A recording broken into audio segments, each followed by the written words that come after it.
Hey, Big Love fam. Welcome to Super Freak. This is a high vibe podcast, y'all, exploring all things frequencies, how they govern, form, shape our realities, and are the key to living from your full potential. It's non-woo convos about super woo shit, unpacking what I call the science of self, from body and soul literacy to the power of understanding vibration, higher consciousness, quantum physics, and spiritual psych. Let this podcast become a resource for you on your journey to self-mastery. If you're curious and ready to free your mind, unlock the body, and truly become limitless, then you're in the right place. I'm your host, Tally. This is Super Freak, Awakening for the Next Gen. Let's go. Hey, everybody. Welcome to this week's episode. So I'm going to kick off a 3-part series called the Trinity Wound. And it's the mother wound, the father wound, and the sister wound. And it's really rife in session work that I've been doing, particularly working with the father vacancy a lot, which essentially means that there was an emotionally unavailable or absent father. This created an unmet need. Sometimes it escalated into emotional abuse, criticism, but really the emotional unavailable father, especially with women, leaves this huge void within us where we are constantly having to seek out our value and other things, people, places, things, achievements, where we outsource it and we use it as a reference point instead of learning how to internally reference who we are from our own highest intelligence, our highest self, and then really create that esteem from that place. Fathers, of course, who grow up without fathers end up perpetuating that same type of dynamic. So in my own case, my father's father was available and around, but not emotionally, was quite abusive, and it was tough. It was tough to be able to learn that later on. So the dynamic for myself was coming from a divorced family. It was an absent, emotionally unavailable type of dynamic for me. So I had all of these, I have the gamut. The reason why I came here was to fully learn how to transcend all of these things, to experience full spectrum human and then be able to walk through it and then share it with you guys. So when we have the emotionally unavailable father, we're going to look to the mother to fulfill a lot of roles. And eventually or essentially, she will end up running a bit more masculine energy because she's having to use that same intensity that, let's say, a masculine figure in traditional households would use to provide and protect the family, but she also has to show up somehow and nurture and create this container for development. It's a lot when we're just trying to survive most of the time. So when we grow up with a parent that's running biological form, but the opposite energy, that's very confusing for us as children, because we are constantly using our mirror neurons and our frequencies and our eyes, the way we decode information through our 5 senses, to try to navigate our environments. We are scanning everyone at frequency level. And when we see incongruencies, we begin to create strategies to keep ourselves safe. We start to hardwire and hard code that information and those incongruencies as the way that we need to be able to operate. Essentially, we're telling the quantum computers in our brains, which is what they are, big processors, that these incongruencies are normal and that this is to become the new hardware for how we navigate our future reality. So if you remember, the brain operates in predictive, qualitative, and quantitative information in addition to patterns. So in those formidable years, those early years, our brains are learning patterns. All of this to say that young girls who grow up with a father vacancy, they look to the mother who's running more masculine energy. She is not going to feel safe in her feminine energy. Young boys that grow up without a father, they're going to look at the mother and she's going to run, again, more masculine frequencies. So he's not going to feel necessarily safe with his own masculine energy. So in part 1, I'm going to navigate the mother wound, part 2, the father wound, and then part 3, the sister wound. So let's go. So what is the mother wound? The mother wound is the pain, wounding, and trauma that's carried by a mother and inherited by her children, with daughters facing the brunt of this wound. Again, everything is transgenerational patterns. A mother wound is when your mother is absent, hypercritical, judgment, emotionally, verbally, or physically abusive, seems to hurt your feelings for a living, or makes you feel less than. Even if the mother was physically present, having a mother who is not emotionally attuned and available to you when you are a child can still cause a lot of this pain. This wound takes on the patterning of general dysfunctional coping strategies for women, sacrificing their needs, for example, denying their power and potential, and abandoning their authenticity. You may, for example, see if you can relate to these 15 or 16 things I'm about ready to say.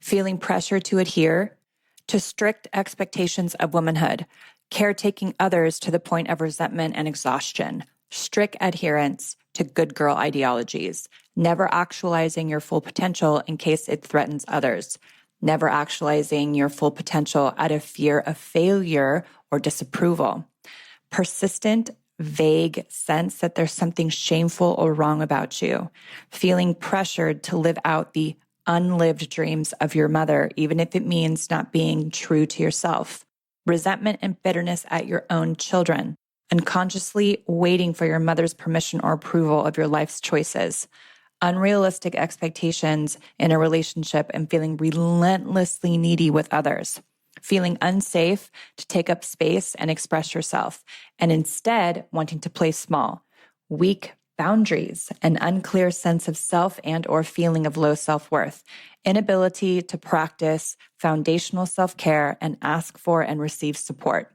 allowing and accepting poor or abusive treatment from others, never feeling good enough no matter what you seem to do. Other learned coping mechanisms related to fear of experiencing gender-based violence or hatred.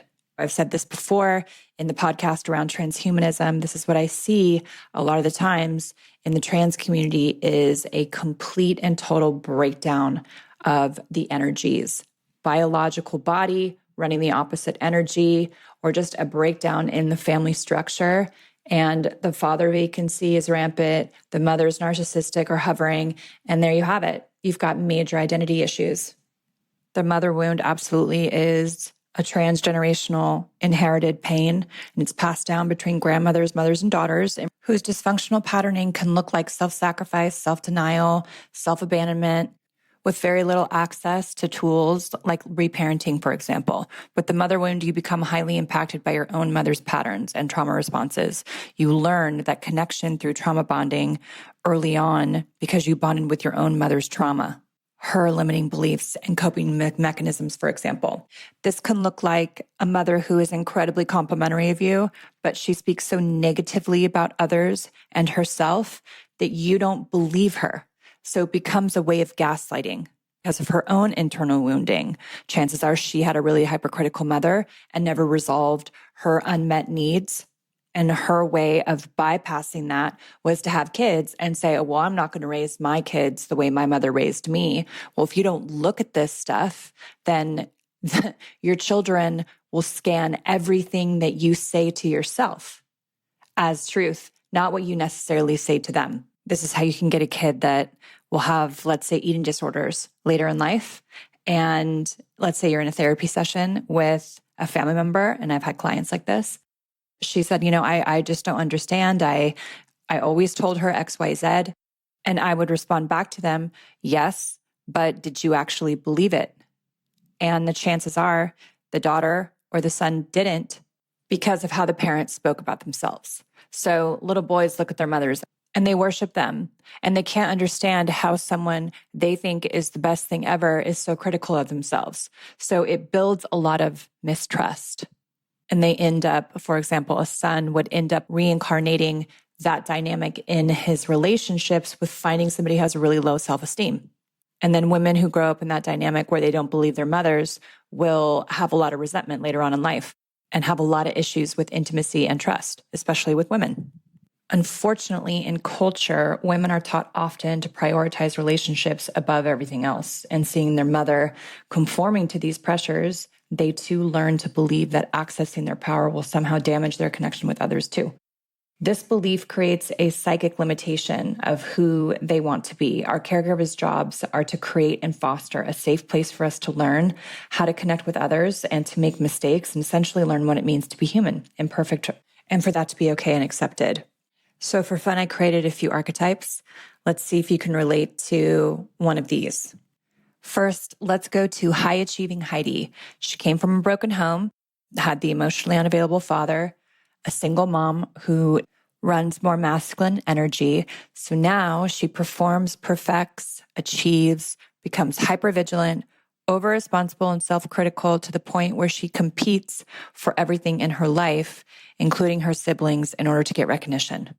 She will have narcissistic tendencies as a result under the guise of being really empathic and will out-earn her normally beta male partner. So this dynamic will have a partner she can control and have separate bank accounts and shut down emotionally with unprocessed resentment and sit in silent scorn and rage. And there it is. There's Heidi. A lot of emotion with Heidi. Eventually, she will have something that will catalyze change for her. The next one is Tinkerbell Tina. Tinkerbell Tina grew up in a household with privilege. Her parents are still together, but she didn't receive the leadership she needed to be grounded in reality. The mother played favorites and the resentment ensued. There was social standing pressure to uphold good girl rule sets and so much focus on looks that she is now delusional a bit about her own skill sets.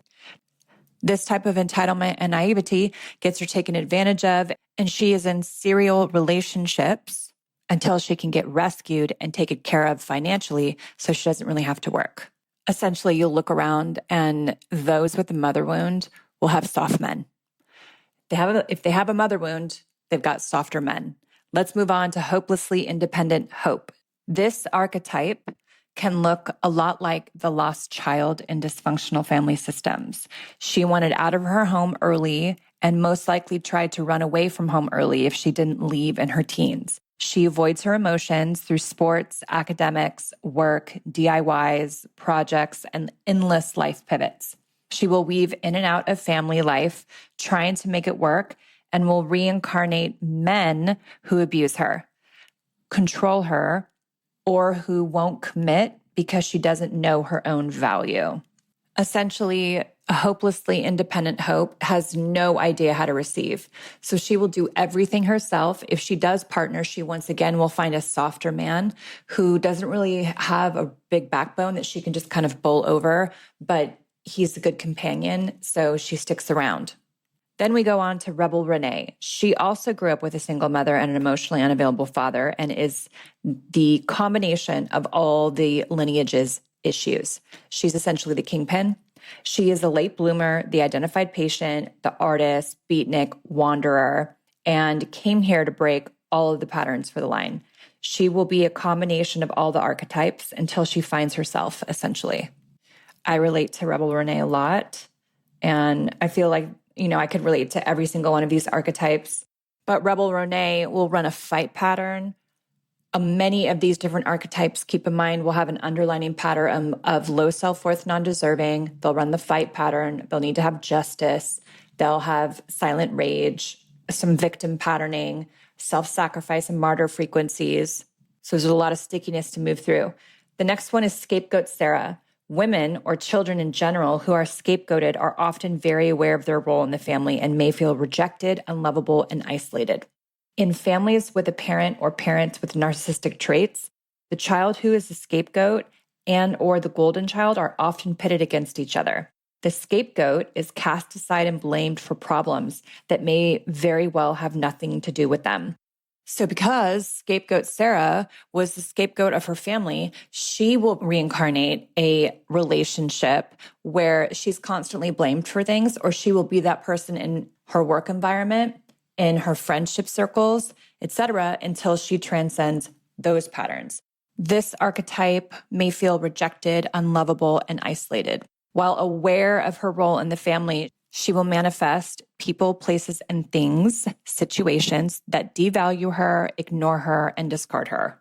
The implications for these archetypes and women and men who grow up with a mother wound is that as children grow up, they will harbor guilt since they feel conflicted between wanting to live out their own authentic truth, yet fearing they could lose their mother's love and approval if it's perceived as a rejection of her own desires. A lot of times mothers will project what they want for their children into the nervous system and their children's fields so strongly that it becomes a way that they adapt. It's an adaptive identity, and they take that on without really having a sense of who they are. And that has terrible implications later on in life. I've seen this manifest into the chronic patient, for example, where they're constantly sick. Yeah, because you're not only having to navigate your own who you are as a person, but you're taking on all these other patterning to boot. So this is akin to unconsciously creating and developing adaptive coping strategies on the nervous system to secure their mother's love and hopefully receive in return care from her and others. So again, people's approval. But contorting yourself to please somebody else, especially your family, never works out well. And it always ends up to come back and kind of bite your ass a little bit later on.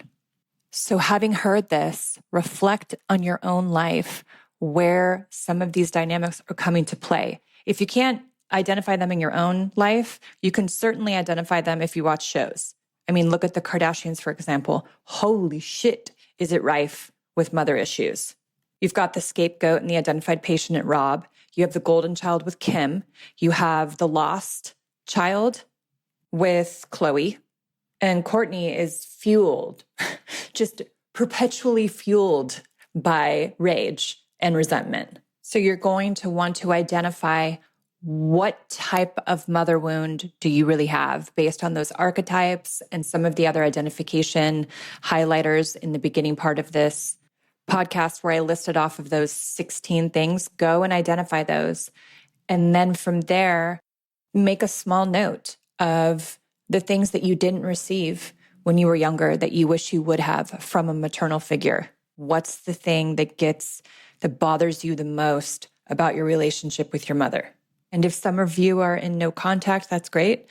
I'm going somewhere with this. Essentially, we need to reparent the internal child who got neglected in the first 9 years of her life.